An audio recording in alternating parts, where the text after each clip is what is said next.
What is going on, everybody? It is Tuesday night. Time to talk some football.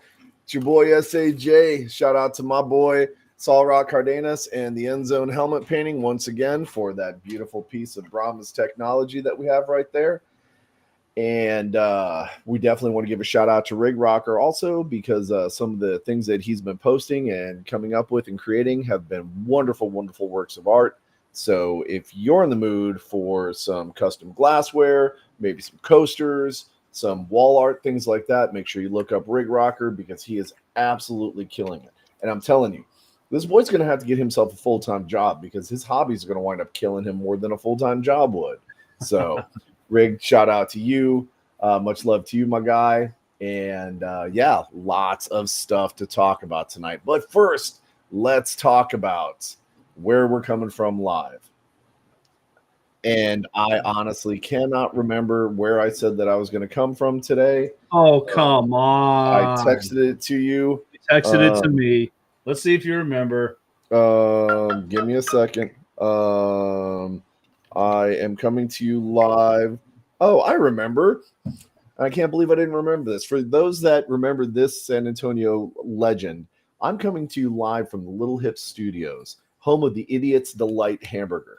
It was what, a 4-pound hamburger that you could share with like 8 people.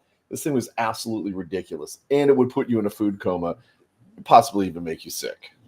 Why would you need to share that? Because nobody can eat a 4-pound hamburger, bro.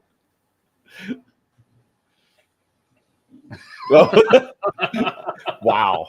I mean, I've never tried, but maybe. As long as you don't have to eat like all the fries and all the extra stuff that comes with it, you know. Oh, yeah, no. If you eat the fries, there's absolutely no way that you can do it. There's no way. You would die. Man, I'm trying to share our video, but my Facebook's being stupid. So hold on one second. There we go. I think I got it finally. All right, what's up, everybody? I am BD. Today, I'm coming at you from the Mervin studio. Old shopping place. They all had them until no one had them. You know, I've seen that there are still a few around, and I don't know if that's actually the case here in San Antonio, but that was definitely the place that you kind of went to if you were on the budget and you were looking for, affordable clothes. It didn't look like they came from the 1970s. So, anyways, lots of good stuff to talk about tonight. I'm trying to share on socials also while we're in the middle of trying to broadcast because, we just like to do stuff on the fly here. That's just how we roll, Yeah. And I'm sure that there's some kind of technology to help us with it, and we're not smart enough to figure it out. So we just roll with it. Anyways, let's go to the chat section, and that way we can actually see any of the comments that are coming in.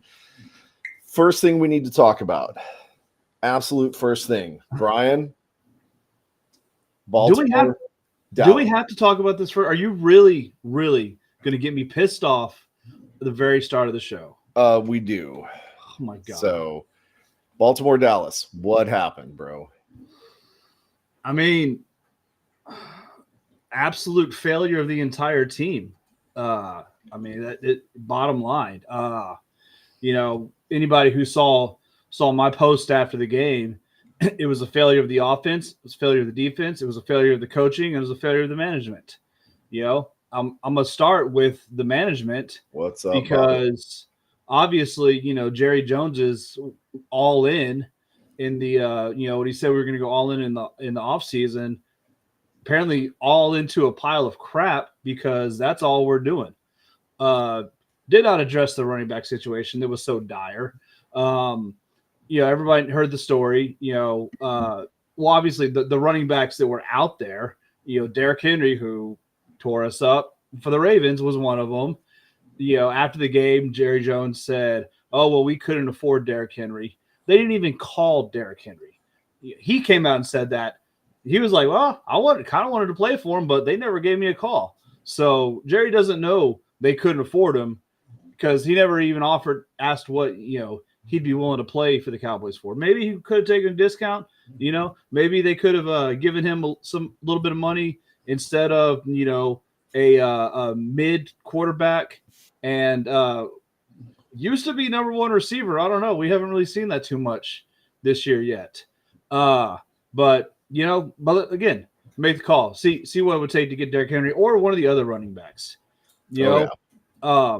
And the defense, the run defense has always been one of the Achilles heels of this team, but the last 3 home games, including the playoff game against Green Bay, it's been absolutely abysmal. And I don't know. I don't know if it's Zimmer, whose scheme is not good enough to stop the run game. I mean, we didn't stop it last year. Zimmer wasn't the DC last year, but something has to happen with that defense. We cannot keep allowing teams to run for 250 yards a game, because you don't get them in 3rd and longs. You're getting in 3rd and 2s, if anything. So you're not being able to put pressure with our rush defense, and we're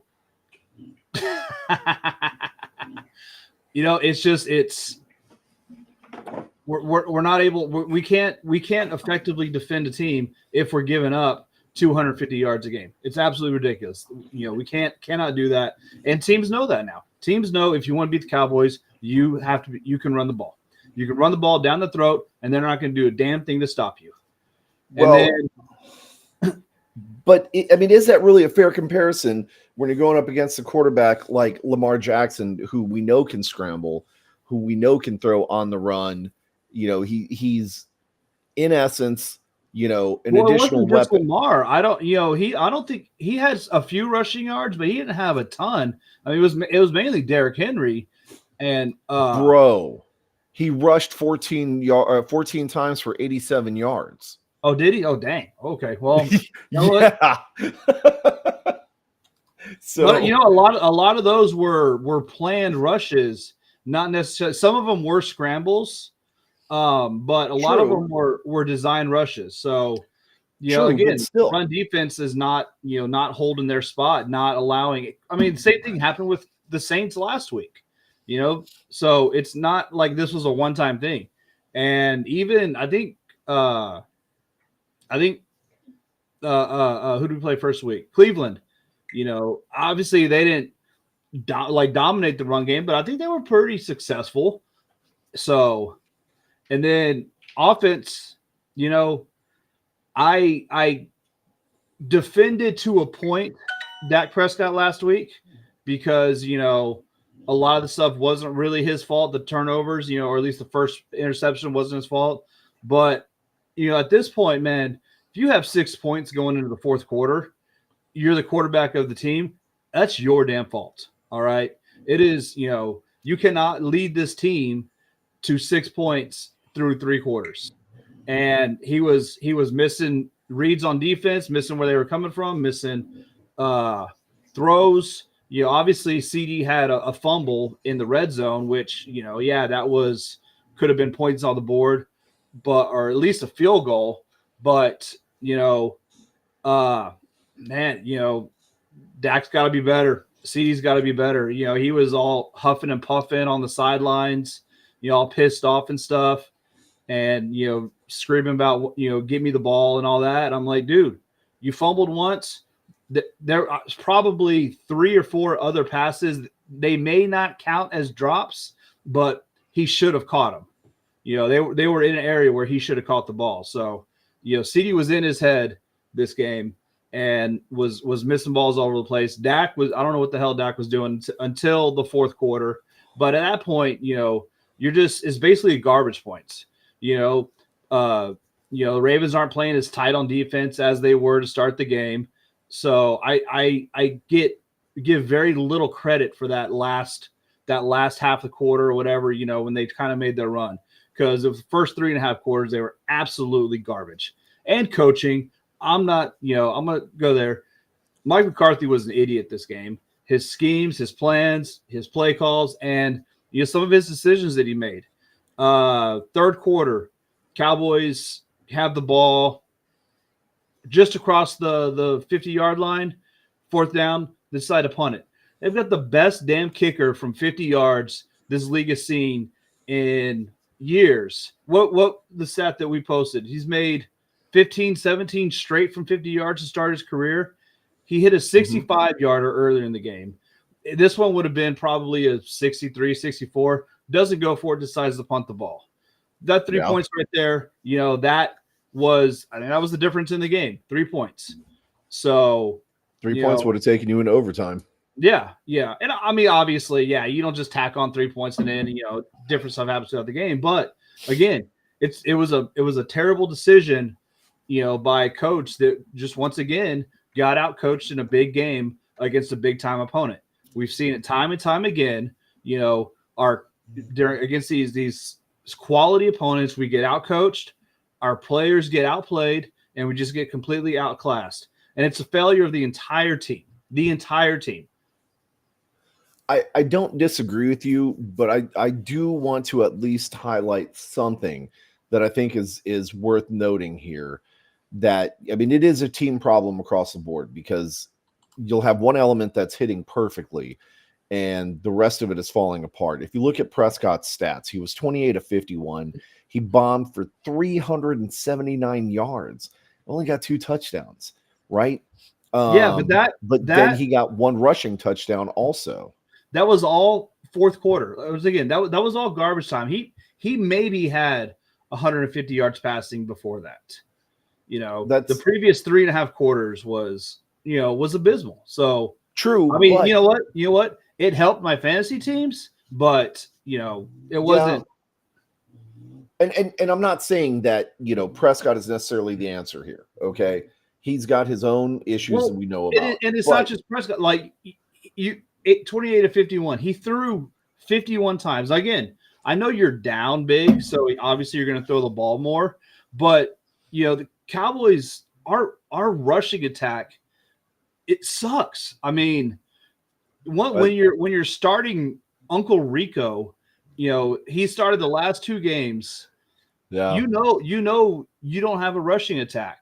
Quick math here: we had 51 yards rushing the entire game.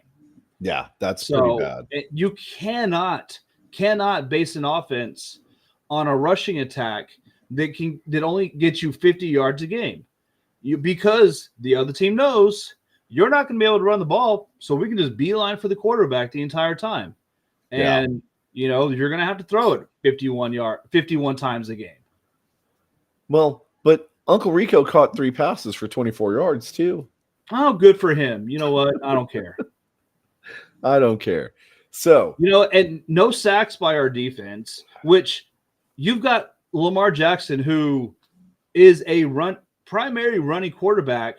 You should at least get a couple sacks just lucked into him because he's, running around.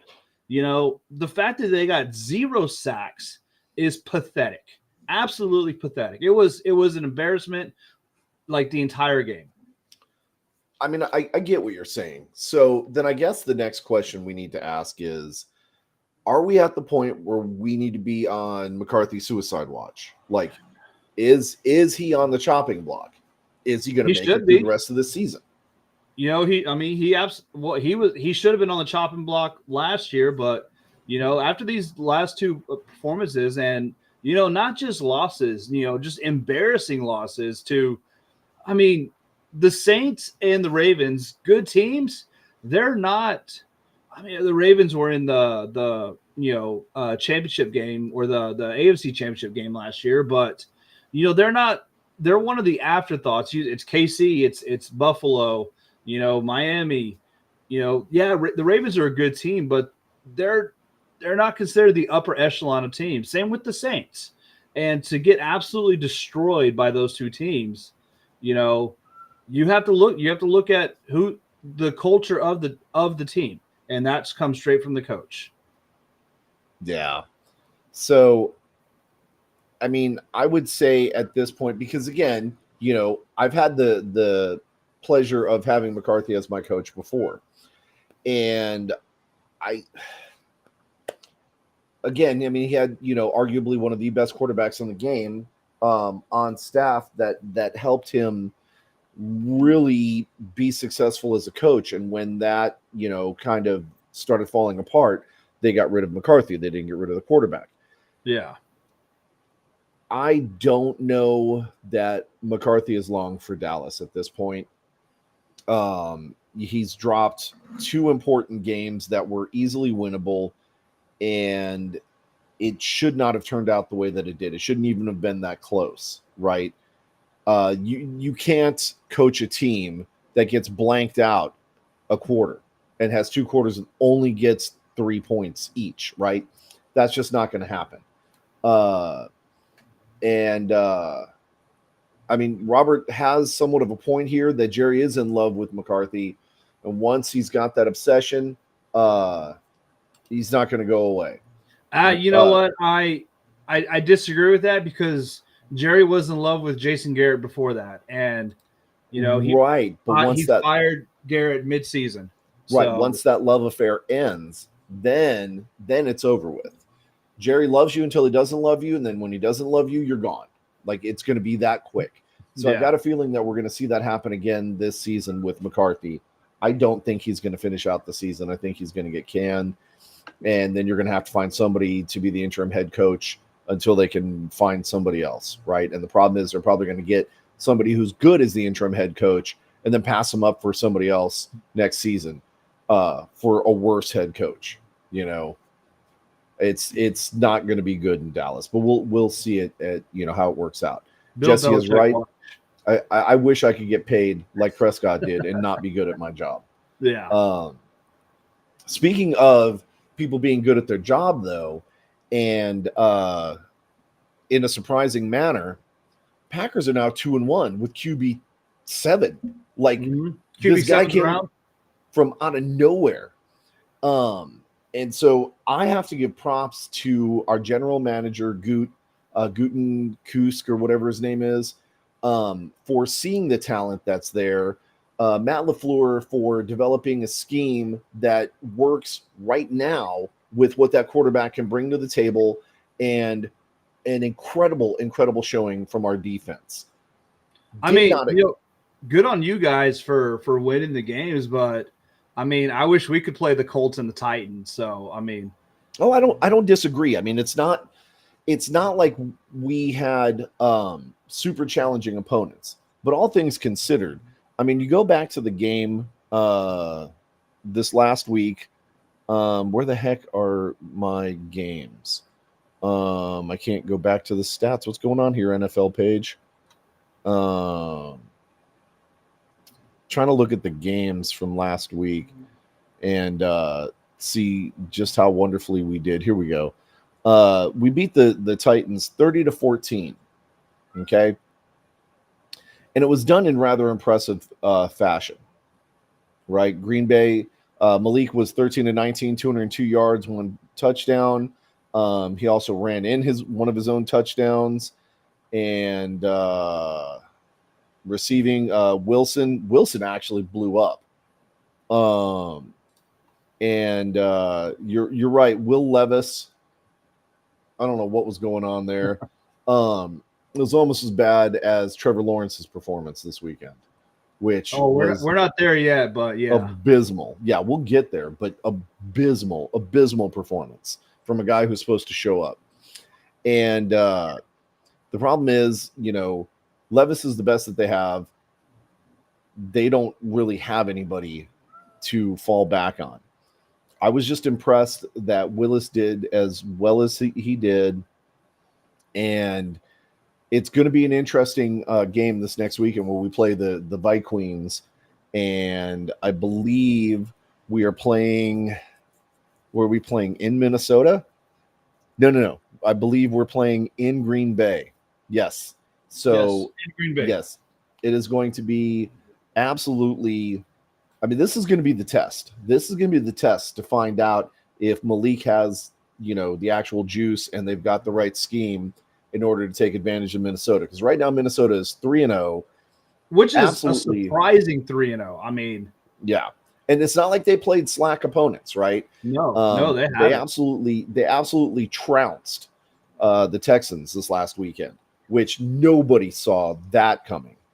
And so, yeah, Actually, I saw it coming. I actually picked the Vikings to win in my pick'em leagues. So I did not expect a win like that against the Texans. I would no. not. Safe money would have been on the Texans all day. It would have been a close game, but safe money on the Texans. CJ Stroud and company, there's just no way. So, Well, with Mixon being out, they were a completely different team. So that's a that is huge true. piece that was missing. And I mean, But you kind of mentioned it. Vikings being 3-0. There's 5 3-0 teams in the league so far. The Chiefs, the Bills, which you would expect because they're the Chiefs and the Bills, and then the Steelers, the Vikings, and the Seahawks. Like, who would have thought? That's insane that those three teams are 3-0. And you got the Cowboys who are 1-2. You got the 49ers who are 1-2, which you would thought they would have been one of the 3-0 teams. Yep. Just it's been a weird year. And then you've got the Bengals and the Jaguars at 0-3, like, just really, really kind of shocking records here to start the season. Yep. About the only one that that is turning out the way that I thought it was going to is the Jets at 2-1. Now that, our buddy Awaskuia T is back, you got to expect them to win some games, and especially in the AFC, right? This has just been a very odd start to the season. I don't know that I've seen this many upside down teams at this point, this early in the season, right? Robert has a point that, the 49ers are extremely banged up. They've got injuries, just galore. And so that's definitely not helping them any. And it's just absolutely crazy. But yeah, so Vikings are coming in strong. They're on a 3-game win streak. They're going to be looking to, avenge some of those losses to Green Bay that they've had over the many, many years. And they may actually be a team. What I'm going to be interested to see is how Minnesota's offense stacks up against Green Bay's defense. Because right now, Green Bay has arguably one of the best defenses in the game. So it is going to be fun. And Packers offense, we still don't really know where they're at with our QB 17, how he's going to stack up against a very tough opponent like Minnesota. This is going to be an interesting game to watch. It's either going to be really fun or it's going to get really ugly really quick. Yeah. And I've got a feeling the latter is going to happen. But we'll see, right? I'm still going to remain faithful. I'm still going to keep rooting for my Packers. And it's dicey. So just as a reminder, last time that we met, December 31st, 2023, Green Bay Packers 33, Minnesota Vikings 10. Okay. So you brought up, get ugly quick, man. Speaking of that, dude, did you catch that Bills Jaguars game last night? I watched some of it, but I did not get a chance to watch all of it. Dude, so talk to me. That was brutal, man. I mean, Josh Allen was just absolutely on fire. I think he had like 4 or 5 touchdown passes. I don't know if he ran any in. I was watching his score on the fantasy games, and he was just going crazy. And just, I mean, the Jaguars just looked bad. Feel sorry for our Jaguar friend, Brahma Bay, but man, I don't know what's wrong with them. And we talk about McCarthy not making it through the season. I don't know if Peterson's going to make it through the season. He's 0-3. I think I saw they're like 0-8 or something their last 8 games. Man, it's just it's brutal, and it just looked embarrassing, for Jags out there. Yeah. So speaking of brutal things, the poor Bengals having to face Washington with a very hot Jaden Daniels. I think it's important that we give him some kudos because as a rookie, I believe he set the rookie record for Oh, what the hell was it? It was Touchdowns or it was something like it, that? it was completion percentage in a game. That's what it was. He finished the game. He finished the game at a 91% completion percentage, which was the all-time best NFL history for a rookie. Second to Mr. Mediocre Dak Prescott. But yeah, I mean he missed a few throws early. They kind of showed it on the broadcast. Kind of he was waiting for the receiver to come out of the break and stuff, and kind of saw him a little late. But some of those passes, kind of middle into the game, was just perfectly spot on. And I was impressed.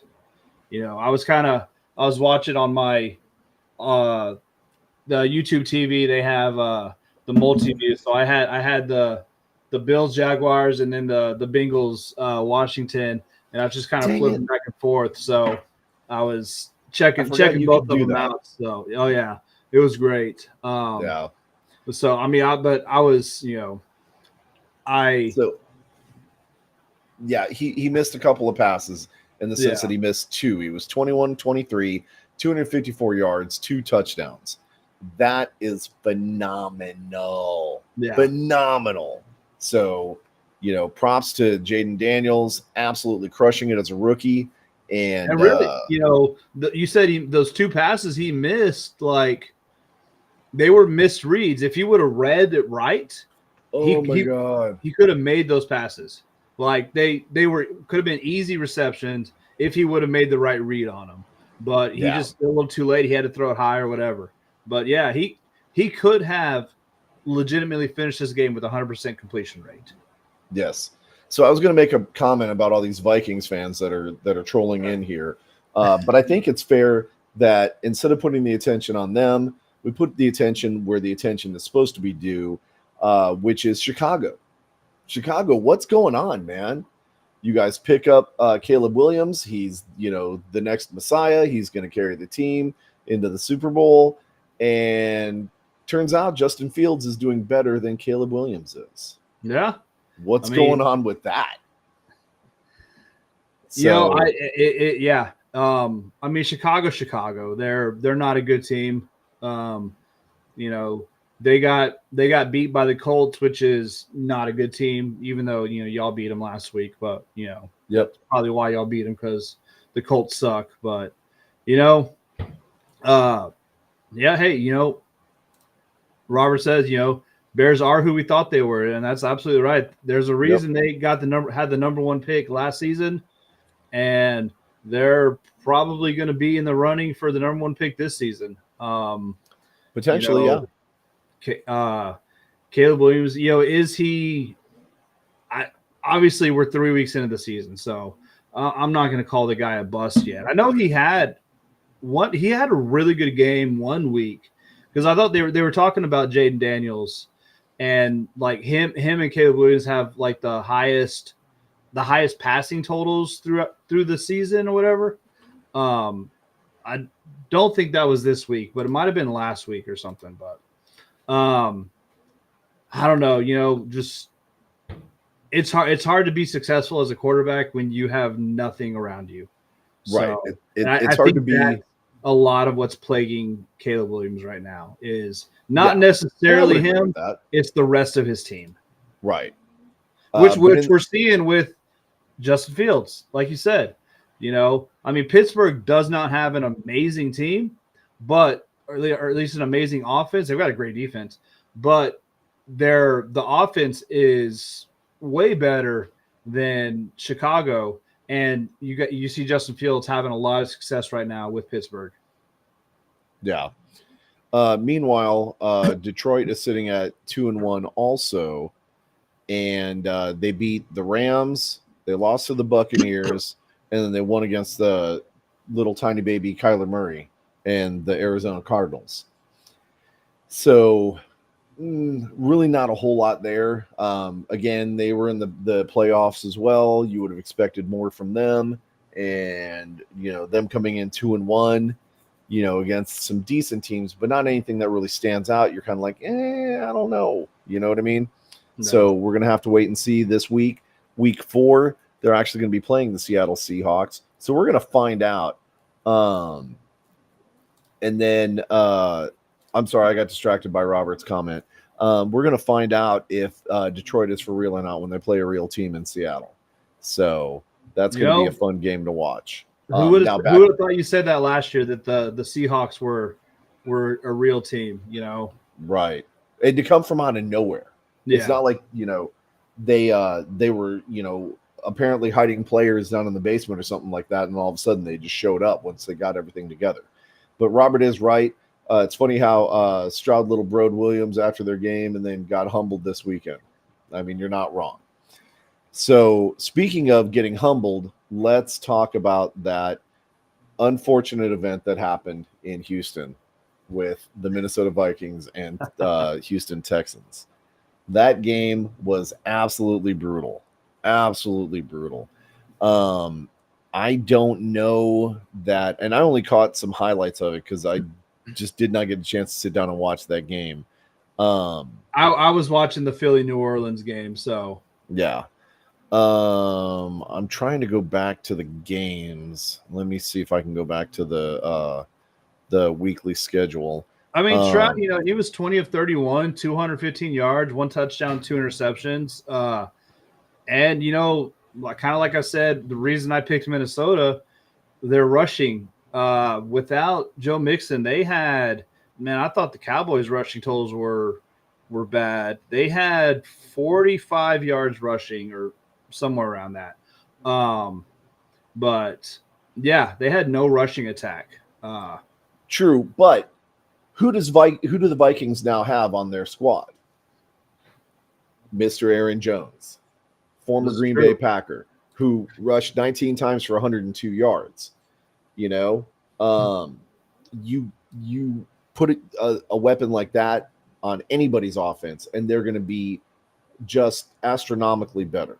Did you hear that, Jerry? I'm sorry, Jerry Jones. Did you just hear that statement? No. Yeah.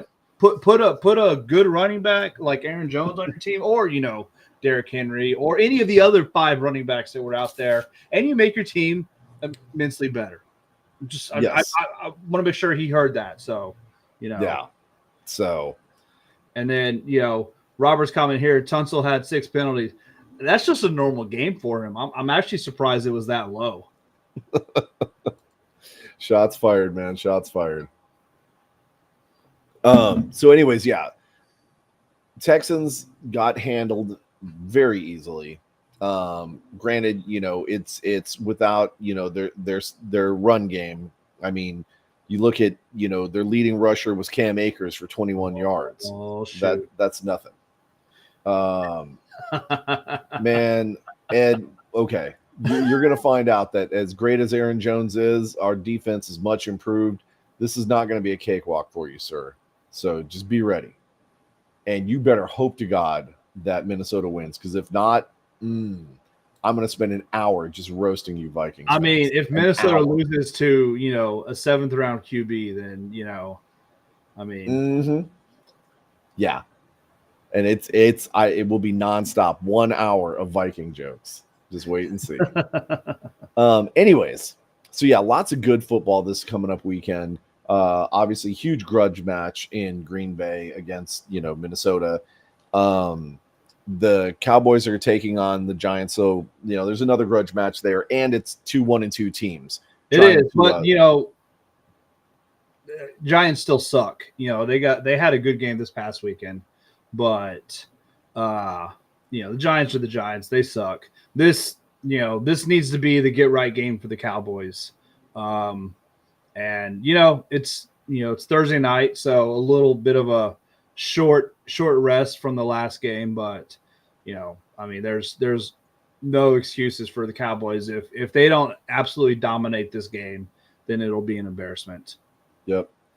So our friend A-Train, Captain Obvious, Houston Texans are the best team in the state of Texas. I mean, come on, that's not saying all that much right now.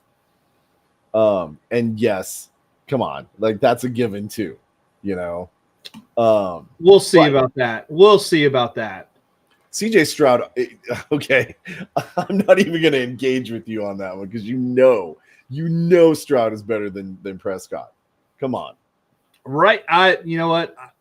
Brian, turn around. We'll see. We'll see. What does that shirt say behind you? Hey, you know what? Might as well say Stroud's not that guy because he hasn't shown that he can be that guy yet. He had one good season. All right. His rookie One season bad game was so really far. good. You know One what? bad Dak game. Prescott's rookie season was really good as well. So Okay. we'll see what happens And the rest. What's happened since then? Yeah. Anyways, okay. So lots of good NFL stuff going on this weekend. Let's talk about some. I'm trying to look at the schedule real quick to see kind of who else is. Well, Chicago's got a 1-2 game against the Rams. Yeah, the Rams are better than Chicago. Saints Falcons, We'll find out. Falcons have been kind of surprisingly good. With my mind just Kirk Cousins. And I mean, obviously, the Saints, they lost a really close game to Philly last week, and they shouldn't have lost that.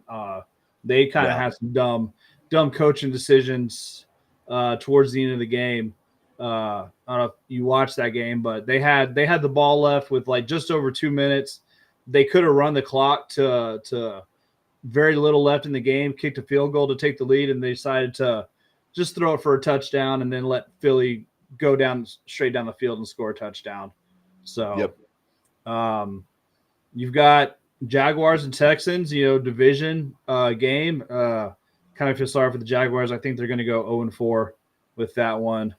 Yeah, it's going to be rough. Yeah, trying to see if there's any other Chiefs and Chargers. That's a division game, isn't it? Yeah, I think so. Yeah, they're in the same division. So there's quite a few divisional matchups here. So it's gonna be a good week of football. Yep. So let's flip over to college, right? And who would have ever thought that Texas would be 4-0 at week 4 of college football series? But then again, how many tough teams have they actually played at this point? One. They played Michigan their first week, who was overrated in the rankings. So, Yep. Meanwhile, your Texas A&M Aggies are still ranked number 24 in the nation. That's right. And we beat who do we play? I forget. We played Bowling Green. I think that's who we played. And it was a good game. 20. It was Bowling Green's a pretty good team. I know I think they played Penn State the week before their previous game because I think they had a bye week before us.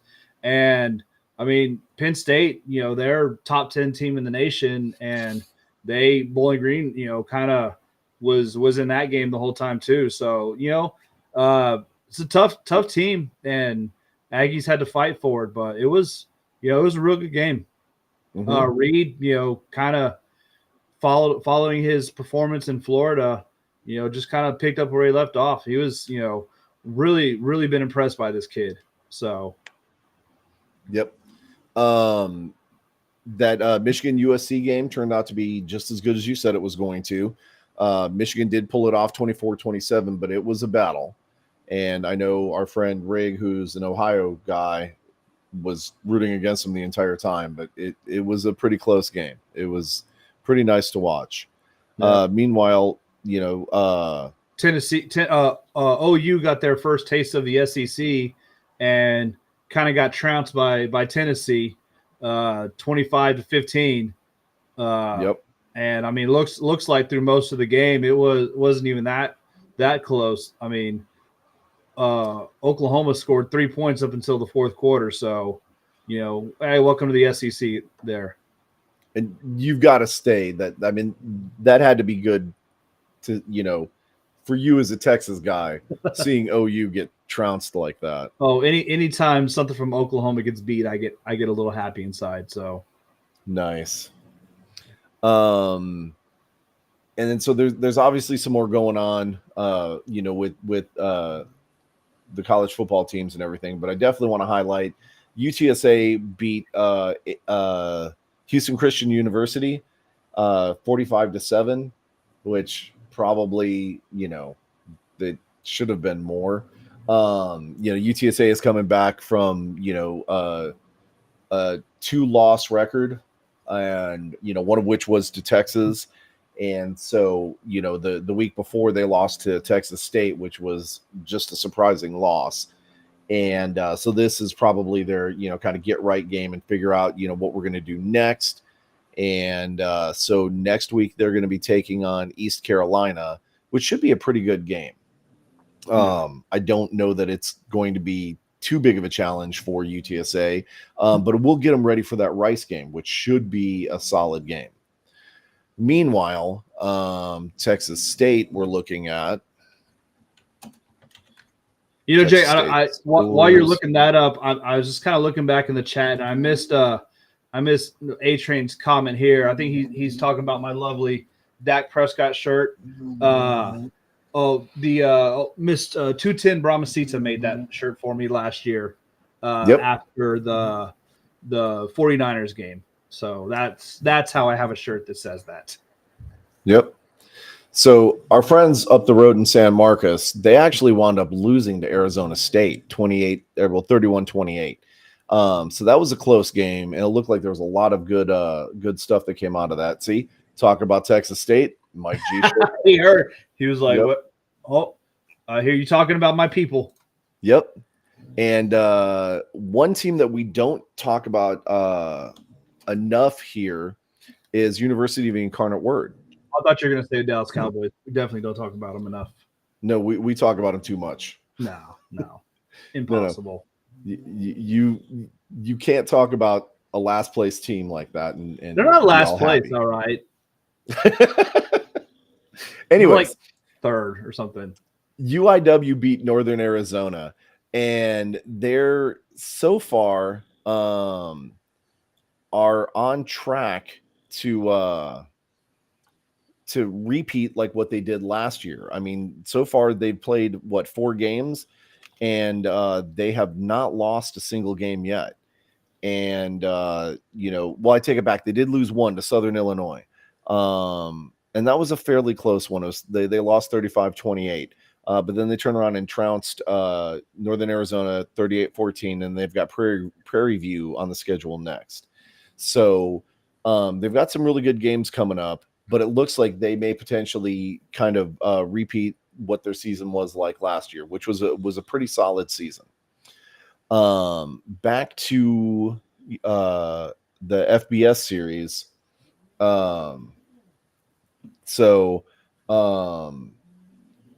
We've got some okay games coming up. I don't really see anything on the schedule. Well, I take it back. Number 2 Georgia's playing number 4 Alabama this weekend.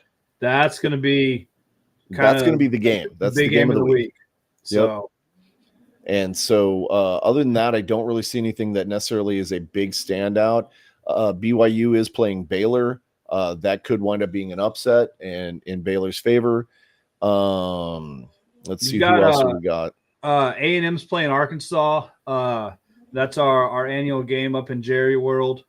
That's always a good game. Yep. And then UT is finally playing their first SEC game. They're playing Mississippi State. So but, I mean, not the top, but hey, it'll be their first SEC game, so they'll probably get their first SEC win. Yep. So. Meanwhile, what's up, 210 Brahmasita? You mentioned her name, and she shows up too. That's right. Talking about your lovely work here, Jackie. Yes, my mighty Wisconsin Badgers, who are not so mighty anymore, haven't been since the Berry days. They're playing 13th ranked USC, and that's probably going to wind up being another bloodbath. Wisconsin's going to go down and go down pretty hard. It's going to be rough. So speaking of, some rough scores, let's go ahead and kick over to our high school segment and talk about segment like we actually have segments. Segment meaning like 5 minutes where we're going to talk about some teams. Okay. Yes, Jackie, you missed the Dak talk already, and it was bad. Did. Yeah. It was bad. You should go back and rewatch it. So yes. On to high school. Veterans Memorial. It looks like Judson ISD did not fare very well this weekend, just in general. I mean, I think Judson won, but the No, other two. Justin lost. Okay, so So then I mean, they took a beating. per the usual. So I mean, Yeah, we're kind of Judson, used to it at this point. the once mighty powerhouse, Yeah. is not the powerhouse that they used to be. But so my new favorite high school, Piper High School, beat Wagner 35-21. Wasn't even really close. Meanwhile, where's the other one? Veterans Memorial went down swinging, but they lost to Canyon Lake 77-40. And that was pretty rough. Our friends at the NEISD MacArthur Brahmas, not the Brahmas, they got absolutely trounced by New Braunfels. They lost 62-0. I mean, it was bad. It was bad. Luckily, neither one of our teams played, Jay. So nobody would even notice if they did. It's not like Roosevelt's been known as a football school since the 90s. I mean, y'all did beat Judson last week, so you had that. I mean, Madison, I don't think we've scored more than freaking 6 points all season long. So yeah. So pretty much all the other powerhouses, Marshall beat Warren in overtime, and the rest of them are all 5A or 4A schools. Smithson Valley did beat Bernie Champion. Obviously, like I've said, my son goes to Steele, so that's kind of my, other than Madison because I went there. That's kind of my rooting team. His girlfriend goes to Brendan, so that's kind of my secondary rooting team. They beat Harlan 51-14, so yeah, good for them. I think they're ranked 7th in the city. So yeah. So some real quick updates from some of the other leagues. I know we mentioned it on our Facebook page, but it looks like the Caballeros have hired a new offensive coordinator, and that's going to be Stan Bedwell, who is definitely experienced with the air raid offense. He's used to Hal Mum's style. He's one of his disciples. This is a good fit for San Antonio. So San Antonio IFA is looking like they're really, kind of stacking the deck in their favor, getting some really good coaching hires. If it does actually launch, this should be some pretty incredible football to watch in the later spring. And then I think it's worth mentioning here that we don't talk too much about arena football.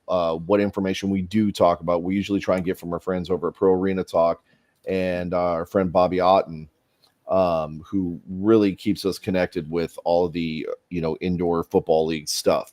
But it looks like not only did the Arena Football League change its name to AF1, now they're expanding into I'll tell you here in a second. Yeah.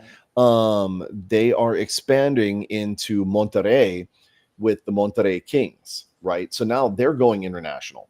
Okay. And which is a little surprising, I mean, considering the let's just say hectic year that the AFL had last year, mm-hmm. I don't know, man. Them expanding internationally seems a little too much too early to me.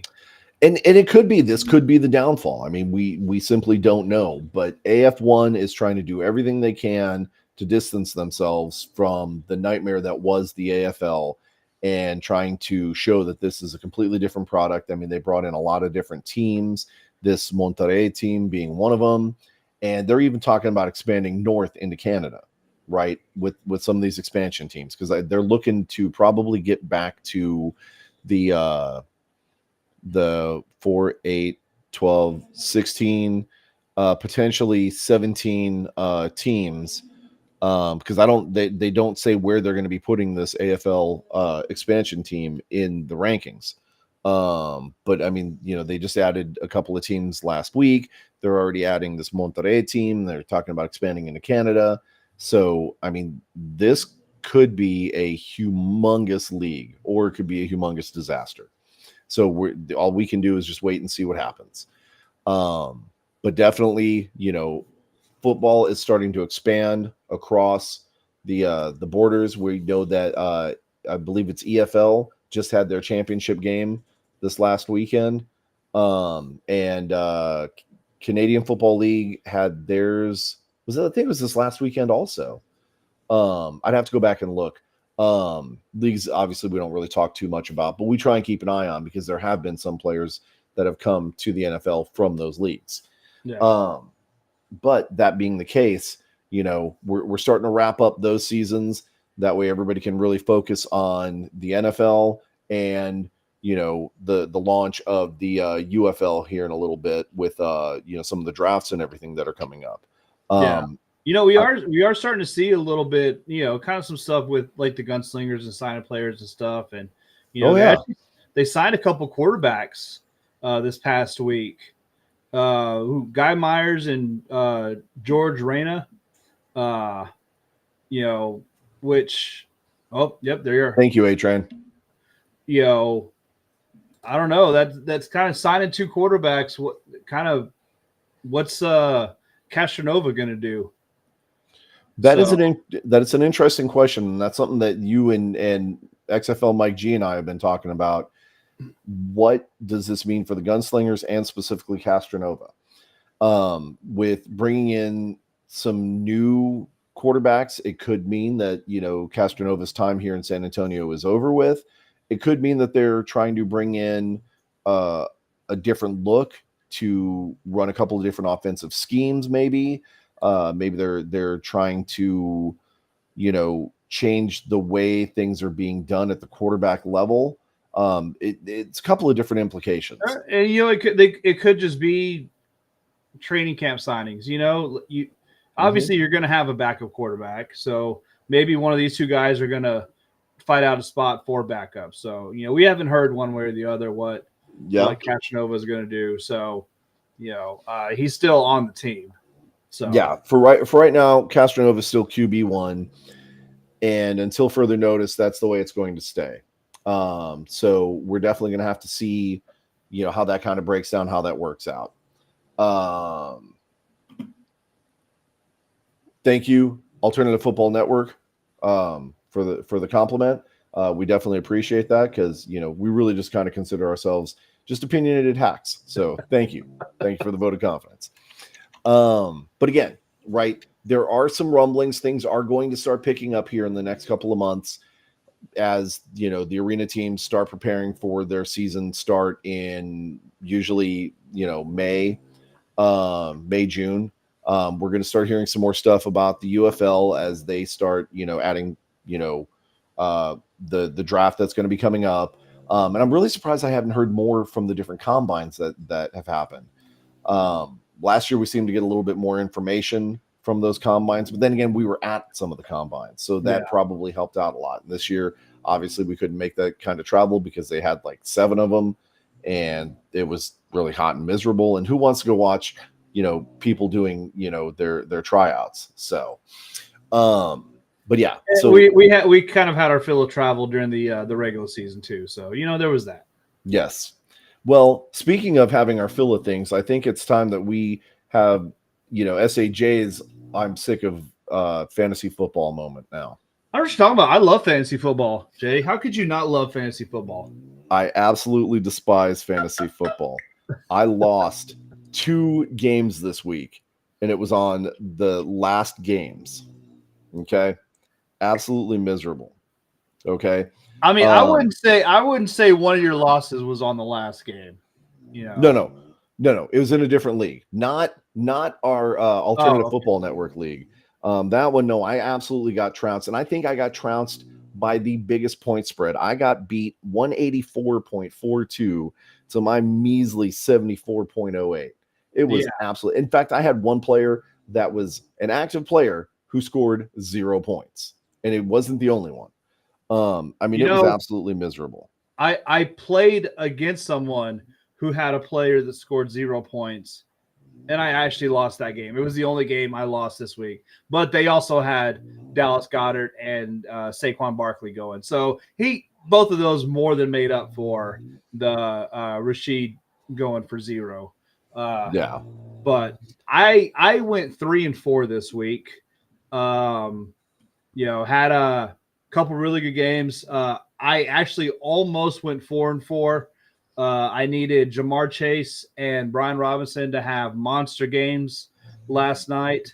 Jamar Chase, he did what I needed him to. 2 touchdowns. Could have gone for. I could have used a third one, but Robinson, he didn't quite get me what I needed to make up. So I ended up losing my other game by like 8 points, which was not bad because I had a 30-point deficit going in, and they had a couple players playing last night too. So, yeah, it was a little disappointed. A couple of those goal line drives for Washington. Daniels took an option in for a touchdown, and then they had their own version of the thick six when they passed it to the lineman. Both of those, Robinson could have had an easy touchdown, and those 2 touchdowns, I win my other game and I go 4-0. But you know what? I'll take 3-1 after the terrible weeks that I've had previously, and I'm in first place in both of my pick'em leagues. So you know what? I'm doing okay in my fantasy stuff. Kind of got the garbage weeks out of the way. Nothing but up from here. Yep. So meanwhile, I'm 1-2 this week. And looking at the league standings right now, I am comfortably holding down 7th place, 8th place in one. Out of 8 teams? No, out of 12. And in this one, in our AFL league, I am comfortably in last place. I have not won a single week, and it's miserable. But in the one that matters the most to me, that would be the one that Coach Tom Walker is in. I'm in first place, undefeated, 3-0. No, well, there you go. And I have won every game by a minimum 30 points. So, I guess there's like that. 4 teams in that league? No, there's 8 in that one. 10. Oh. 10. 10. And the guy who is the champion from last year, he's fighting to stay in the middle of the pack. So there may be a changing of the guard again. Because he loved to brag about how this was his second win. He's the only one to ever do it. And I won the championship before he did. And now I'm fixing to win it again. So I can be like, you ain't the only one, chump. So we'll see how that turns out. And yes, maybe I might be a little bit bitter. And that's okay. I'm perfectly fine with that. That's all right. Perfectly fine with that. Anyways, so lots of good football coming up this weekend, right? Some good games in the NFL. Some pretty solid college games, for your team that you support. Maybe not anything on the national level, but there's one good game that's going to be on the national other than level. Georgia, Alabama. Yeah. Then of course there will be some craziness in the high school football rankings, of course. I mean, it's just that always is the way it is. And like I said, I mean, there's going to be more news that's going to be coming out. As we get closer and closer to the end of the year, we're going to start seeing more about some of our favorite league, which is the UFL. So, Brian, that being the case, what are you predicting for your Dallas Cowboys? I mean, I think I pretty much said it earlier. If this is not if the Cowboys don't absolutely destroy the Giants, then it's a failure. This has to be total domination. Be a get right game, offense, defense, everything just absolutely crushes the Giants. So, yep. I mean, they have to. Daniel Jones is probably the worst quarterback in the league, and even worse than who just got benched by Carolina, Bryce Young, and Caleb Williams and all the rookies and everyone else. Daniel Jones is terrible, so they've got to Cowboys better win. That's just bottom line. Yep. Don't you start. Arlington seems to think start. Not going to happen. Yep. Not going to happen. In the meantime, if you know what, if that happens, then the game is in New York. McCarthy needs to stay his ass in New York and better not come back to Dallas. We'll see how that goes. I think he'd be a perfect fit as the coach in New York because nobody expects anything up there, apparently. Just because there's pizza up there? Is that why?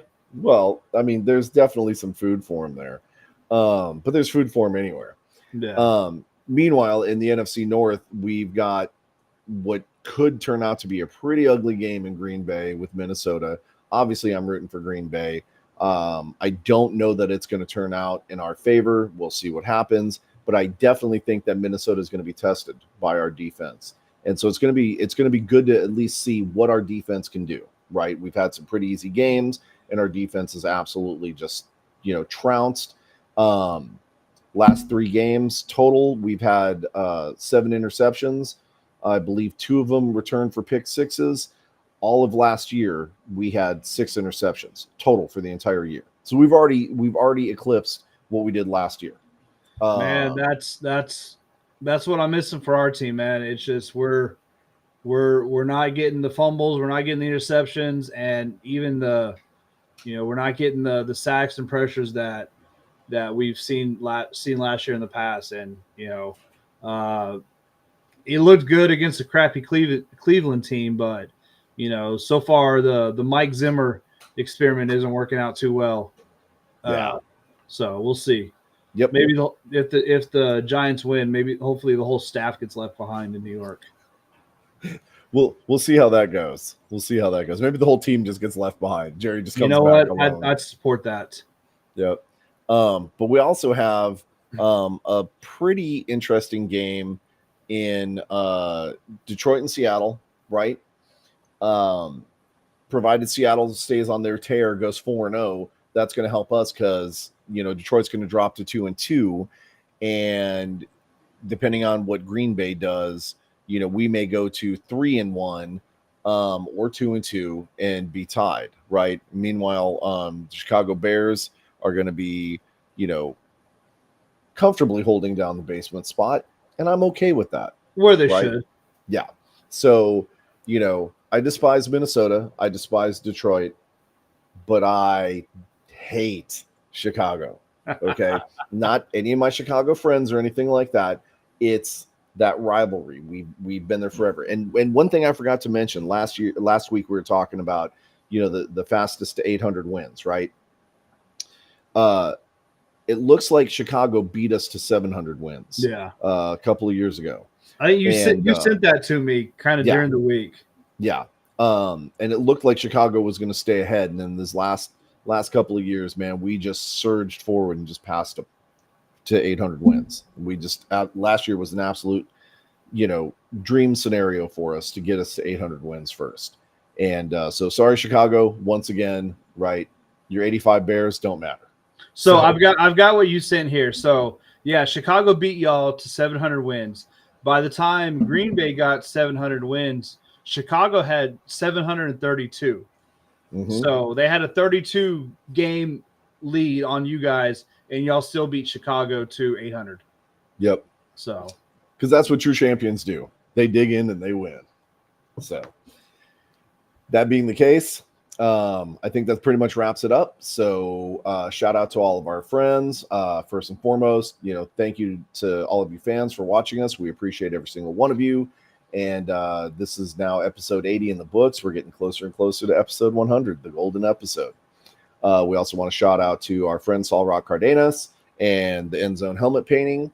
Shout out to Rig Rocker for all of his new crafts that he's made available to fans everywhere. Just reach out to him, see what he can make for you. Shout out to our sponsor, W Energy Drink, and shout out to our friends at Pro Arena Talk. They're not active now. Now I'm remembering their name every single time. It's an absolute shame. Shout out to our friends at the Alternative Football Network and our friends over at the Fuel Network, and shout out to our friends at the Horns Forward podcast, who I've heard some rumor that might be getting started again soon. Yep. There may be some Horns Forward pods coming up here in the near future. So keep your eyes out. Plenty of stuff coming. Make sure you're watching our socials. Follow us on X, Twitter, or X is Twitter, Facebook, Instagram. I think we even have a TikTok. Our podcast is now fully live on Spotify, and I believe BD was supposed to be getting us going on Apple Music. And with that look, I'm sure it probably isn't going so well, but it doesn't matter. I haven't. I need to do that. So We are all over the place, but we couldn't you'll do it find without us. you guys. You want to find us? You'll find us. Yeah, we couldn't do it without you guys. So thank you for the support. 80 episodes in the book. Guys, we'll catch you on the next one. Yep. Hey, you know what? Go Aggies, go Cowboys, suck it Eagles. Go Runners, and go Pack, go, baby. We'll see you.